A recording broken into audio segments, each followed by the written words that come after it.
মৃত্যু এই একটি শব্দই মানুষের অন্তরে গভীর এক শিহরণ জাগায়। আমরা সবাই জানি একদিন না একদিন এই পৃথিবী ছেড়ে আমাদের চলে যেতে হবে। কিন্তু প্রশ্ন হল, মৃত্যুর ঠিক আগে মানুষ কি দেখে, কি অনুভব করে?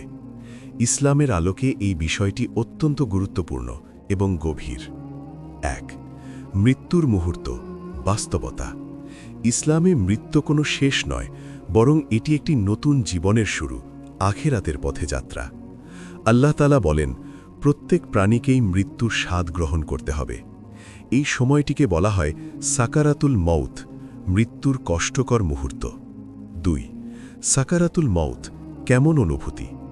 মৃত্যুর আগে মানুষ প্রচণ্ড কষ্ট অনুভব করে।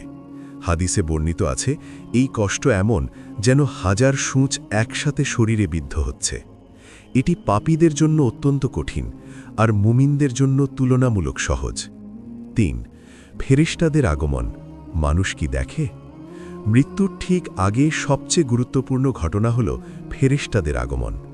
নেককার মানুষের কাছে সাদা মুখমণ্ডল বিশিষ্ট সুগন্ধময় ফেরেশতারা আসেন।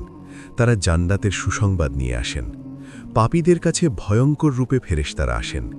এই সময় মানুষ এমন কিছু দেখতে শুরু করে যা আশেপাশের অন্য কেউ দেখতে পায় না। ৪. নেককার মানুষের জন্য কি দেখা যায়? যদি কোনো ব্যক্তি আল্লাহর পথে জীবন কাটিয়ে থাকেন, তাহলে তার জন্য মৃত্যু হয় এক শান্তির যাত্রা। সে জান্নাতের ঝলক দেখতে পায়। ফেরেশতারা তাকে বলেন, ভয় পেও না, চিন্তা করো না। তার রূহ সহজেই বের হয়ে যায়, যেমন পানির ফোঁটা সহজে পড়ে। এই মুহূর্তে তার মুখে হাসি ফুটে ওঠে। ৫. পাপীদের জন্য ভয়ঙ্কর দৃশ্য। যারা দুনিয়াতে গুনাহে লিপ্ত ছিল, তাদের জন্য এই মুহূর্ত অত্যন্ত ভয়ঙ্কর। তারা জাহান্নামের দৃশ্য দেখতে পায়।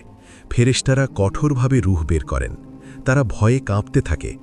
এই সময় তাদের চেহারা কালো হয়ে যায় এবং তারা চিৎকার করতে থাকে, কিন্তু কেউ শুনতে পায় না। ৬. পরিবারের উপস্থিতি, কিন্তু সাহায্য নেই। মৃত্যুর সময় পরিবার, বন্ধু সবাই পাশে থাকে, কিন্তু কেউ সাহায্য করতে পারে না। মানুষ তখন বুঝতে পারে দুনিয়ার সব সম্পর্ক শেষ হয়ে যাচ্ছে। ৭. রূহ বের হওয়ার দৃশ্য। নেককারদের রূহ বের হয় অত্যন্ত সহজে, আর পাপীদের রূহ বের হয় কঠিনভাবে, যেন কাঁটার ভেতর দিয়ে কাপড় টেনে বের করা হচ্ছে। ৮. আখেরাতের দরজা খুলে যায়। মৃত্যুর সাথে সাথে আখেরাতের দরজা খুলে যায়। মানুষ তার পরবর্তী জীবনের প্রথম ধাপ দেখতে শুরু করে, যা হলো কবরের জীবন। ৯. এই সত্য থেকে শিক্ষা। এই আলোচনা আমাদেরকে কিছু গুরুত্বপূর্ণ শিক্ষা দেয়। নামাজ কখনো ছেড়ে দেওয়া উচিত নয়। গুনাহ থেকে দূরে থাকতে হবে। সব সময় তওবা করতে হবে। আল্লাহর উপর ভরসা রাখতে হবে। ১০. আমাদের করণীয়: প্রতিদিন কুরআন পড়া, ৫ ওয়াক্ত নামাজ আদায় করা, দোয়া করা, হে আল্লাহ, আমাদের মৃত্যু সহজ করে দিন। ভালো কাজ বাড়ানো। শেষ কথা, মৃত্যু খুবই কাছে। আমরা কেউ জানি না কখন তা আমাদের কাছে এসে যাবে। আজ আমরা জীবিত আছি, কাল হয়তো থাকব না।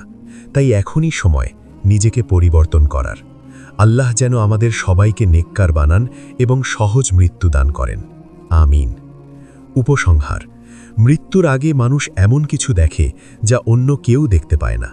ফেরেশতা, জান্নাত বা জাহান্নামের ঝলক। এই সত্য আমাদেরকে সতর্ক করে দেয় যাতে আমরা সঠিক পথে চলি। যদি আপনি এই ধরনের ইসলামিক কন্টেন্ট আরও পেতে চান, তাহলে ফলো করুন এবং শেয়ার করুন।